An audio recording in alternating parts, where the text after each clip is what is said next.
Daily Engagement and Program Manager here at the Indiana State Museum. And in 2019, we did an awesome event called For the Win, the Hoosier Gaming Expo, and it highlighted game developers, game players, gaming enthusiasts of all kinds, specifically for Indiana. And while we can't have that event this year, we are doing some fun digital and virtual things to try and bring the same experience to our visitors. So today I have a very special guest with me. This is Gabe. Hello. He's one of the artists in our Hoosier Salon exhibition. And Gabe, can you tell us a little bit about yourself and your work? Like he said, I'm Gabriel Yaden. I'm a painter from Franklin, Indiana. I had a painting just recently on display here at the Indiana State Museum through the Hoosier Salon Patrons Association. And that's the painting in the background right there, and also there's one right here.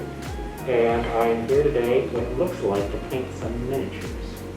I have here miniatures or minis that are often used to play tabletop games like Dungeons and Dragons, or often more complicated board games will also have little minis to be the figures that you play or the enemies that you're fighting. And if you want to personalize your minis, they're actually really easy to paint. So that's what we're going to be doing today. I have these little pots of paint that I bought from a game store, or you can buy them from a craft store. And I have base shades, I have inks, and I have dry brushing. And they also come in littles. I see you have squeeze bottles, they come in those too. So when I paint miniatures, I just sort of shake the container really well, and then I paint directly from the container. How is that different from what you might do for a painting on canvas? So I would try to get closer to like kind of a middle value using the different pigments I have to go paint. So I wouldn't use anything straight from the tube. I would try to kind of mix to closer to a local color that I'm painting. But you know, like it's going to be a different process, and it's a lot of learning on my end. I'm really excited to see the difference in our figures, knowing that we might paint them a different way, so that will be cool. So where do you like to start with the painting of your werewolf character? So I'm going to start with the base, and I think I want my werewolf to be kind of brown. So I chose this, it's called drab, it's brown. I chose this brown, and then the ink that I'm going to use is also sort of a brown, because I have black ink and brown ink, but I'm going to use brown because I use the brown base. So are you trying to go darker, like a darker brown and bring it lighter, or start lighter and go darker? I start with a light color, and then I go a little bit darker with the ink, but then when I do highlights, I do a lot lighter, like the sun glinting off of something, right? So I think I'm going to use these three colors for my werewolf. What are you thinking about? I think I'm gonna mix closer to whatever, like, you know, probably like the middle tone. Yeah, so okay. Like exactly between like the lightest light and the darkest dark. It's gonna be kind of an average brown. I'm gonna put a little bit of lavender in it, maybe a little bit more red, and then, you know, depending on how the detail goes, I might, you know, we'll have to see about the highlights and the darker areas. I might not be able to get at that. I have definitely done that too, where I start with the colors that I have in mind, and then I get halfway through, and then I realize that a different color would be better or something. And what's nice is if you mess it up, you can just paint over it, right? Okay, so if you are going to do this at home with us, you'll need these things.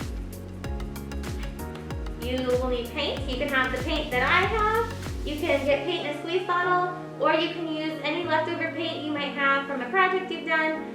You will also need brushes. I have a couple of different sizes here. Big ones and little ones. Teeny tiny ones for details.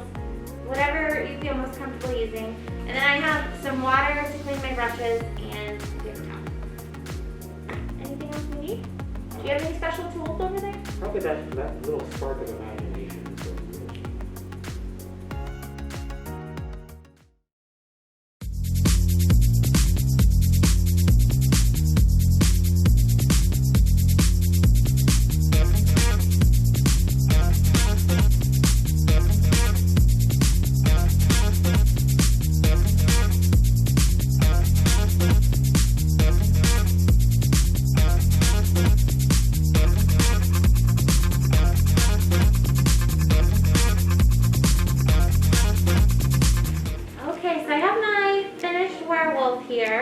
And I decided when I was painting that I wanted his mane to be slightly different colors. So I ended up using 2 different browns. And that's, I think what's fun about it also is that if you change your mind mid-process, you know, just kind of over it. It's really sweet. And then there's also some really fun stuff you can end up putting on the base, like little gravel or teeny tiny little blades of grass. Probably not for my werewolf, he's on some stone. But there's all different sorts of fun things you can do to customize your figure to make it exactly what you want it to be like. I try to focus on getting a nice, color range from like a very dark brown to kind of a more blonde frosted highlight kind of look for my werewolf. Does he have a name? I called him Tobias Butterscotch. Thank you so much for joining us today as we explored the art of painting minis. Here's my little guy. Gabe's still working. Gabe, if they want to check out some of your work, where can they do that? They can find my work on Instagram most of the time, where you can see new stuff from me. It is Demoyaden, DEMOYADEN. Okay, and if you want to find more engaging content, check out our YouTube channel at Indiana Museum.